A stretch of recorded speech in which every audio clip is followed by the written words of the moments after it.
You have already misled me. I too will sit on your straight path to mislead them. Then I will come from before them, from behind them, from the right and from the left, from everywhere, and you will not find many of them grateful. Allah said, "Get out of here, you wicked one. Those among them who follow you, I will throw them and you into hell, and I will fill it with you. O Adam, you and your wife live in paradise and suffer, and eat whatever you wish, but do not go near this tree or you will become sinners."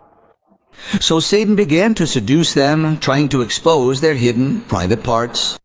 He said, "Your Lord has forbidden you from this tree, only so that you may not become angels or live forever." He swore to them, "I am your well-wisher." So the wicked one deceived them and lured them towards hell. So when they ate of the fruit of the tree, their modesty was exposed, and they began to tear off leaves from the trees of paradise and to cover themselves with them, concealing themselves to spy the jobs.